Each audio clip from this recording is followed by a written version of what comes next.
Sobre esses novos dados da balança comercial brasileira, eu converso agora com Renato Veloni, professor de economia do IBMEC aqui de São Paulo. Professor, seja muito bem-vindo. Feliz ano novo. Feliz ano novo, Vitor. É um prazer estar aqui com vocês mais um ano. Vamos lá. Prazer é todo nosso e que essa nossa parceria continue aí ao longo de 2026, professor. Queria começar perguntando o óbvio. Como é que a gente atinge um superávit em meio a um tarifaço? Pois é, é um belo de um resultado, né? Inclusive um pouquinho até acima das expectativas de mercado. Ontem saiu o Boletim Focus, né? Consolidando ali uma expectativa de superávit de 63 bilhões, veio 68. Então, dado que a gente só tinha ali metade de dezembro ali como surpresa, né? O ano estava quase que inteiramente consolidado. Então, vem um resultado muito bom, principalmente dado esse cenário, né, que como você, Vitor, bem colocou, né, bastante desafiador. É um cenário em que as cadeias aí de suprimento do mundo estão se reorganizando, né, aquela questão do nearshoring e tudo mais, as tarifas, não só americanas, mas também de outros parceiros comerciais. Quer dizer, isso, como o ministro bem colocou aqui na sua coletiva, é um resultado que vem a ser um esforço muito da diplomacia brasileira. O esforço está sendo incrível nesse sentido de abrir novos mercados para novos produtos. Então, para a gente ter uma ideia, não é fruto de uma relação com um país, com a China ou com os Estados Unidos, mas a gente teve mais de 40 mercados em 2025 que tiveram o seu recorde de compras de produtos brasileiros. 40 mercados. Então, eu estou falando aí principalmente de Canadá, Índia, Turquia, Uruguai, Paquistão, é um país também gigante. Então, é um desenvolvimento de mercado que é feito intencionalmente pelo governo brasileiro, e é claro, a parte principal disso, né, são os nossos empresários, os nossos investimentos, a nossa qualidade como fornecedor de produtos competitivos. Então, aqui seria a principal parte, né, dessa equação. Então, temos aqui, começamos o ano com uma boa notícia. Pois é, né, Renato? Eu queria entender, dentro desse contexto que você traz sobre o nearshoring, você citou o Uruguai, por exemplo, mas você cita o Paquistão, que não representa muito esse conceito que a gente tem acompanhado ao longo dos últimos anos crescente, né?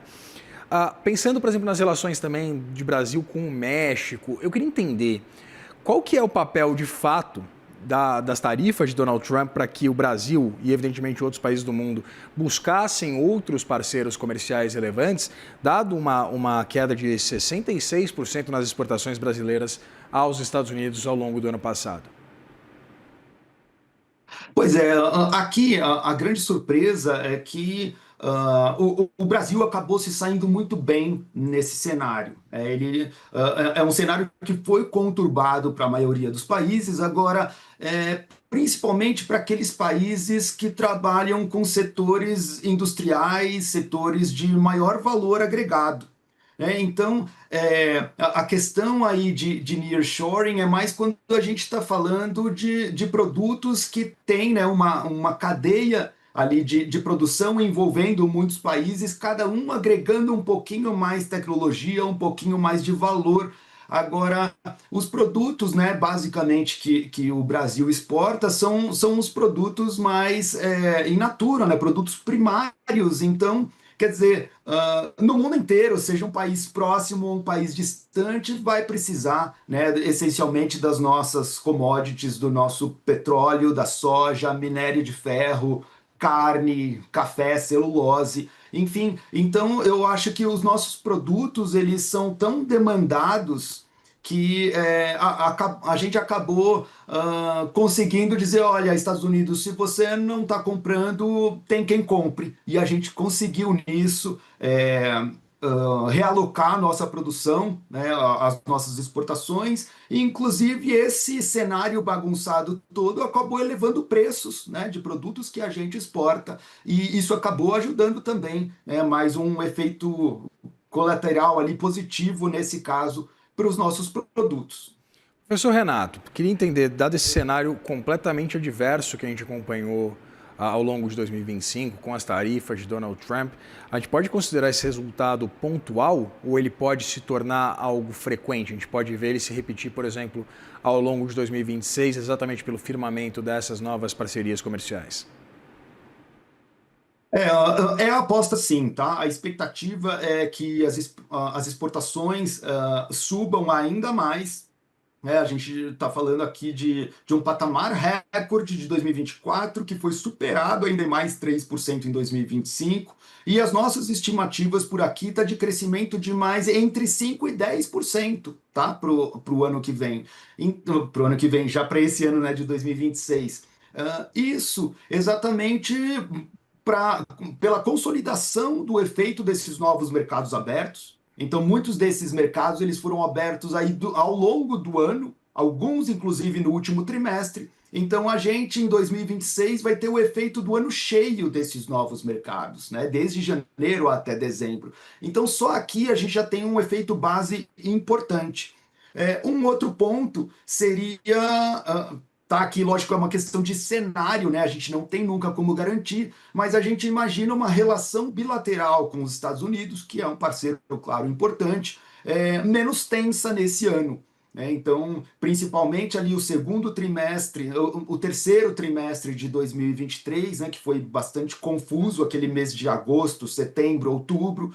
Então, se a gente imaginar um ano de 2026 sem esse trimestre conturbado, já gera um efeito base também importante. Então, dadas as cartas na mesa, quer dizer, sem contar as novidades que certamente virão, sejam positivas ou negativas, mas assim, mapeando com as informações que a gente tem hoje de base, a gente pode imaginar, sim, exportações crescendo de maneira contundente aí, contundente imaginando já um patamar recorde que estamos hoje. Então, entre 3% e 10% a expectativa de aumento de exportações e de importações. A nossa projeção é de aumento no ritmo atual, ou seja, crescer ali entre 5%, 6%, 7%, dado um país que vem crescendo. É natural esse movimento de crescimento de importações. E aqui um ponto importante das importações em 2025, porque uma grande parte desse crescimento, né, das importações foi no setor de máquinas e equipamentos. Ou seja, eu estou falando de bens que são utilizados para aumentar a nossa produtividade, a produtividade da nossa indústria, dos nossos negócios, é o que a gente chama, né, de bens de capital. Então, não só o valor é importante, como a qualidade do que a gente está importando também está sendo interessante, uma boa notícia aqui para a gente. Dado esse cenário, professor, muito rapidamente para a gente encerrar, queria entender como a economia da China ela poderia impactar essa balança comercial brasileira ao longo desse ano, pensando exatamente nesse contexto geopolítico arredio que a gente tem vivido, dado que é um dos maiores consumidores que a gente tem, principalmente das commodities, né? E queria que você fizesse uma correlação rápida com essas exportações também dos bens manufaturados, dado que os Estados Unidos são o nosso principal destino de exportações, né? Sim.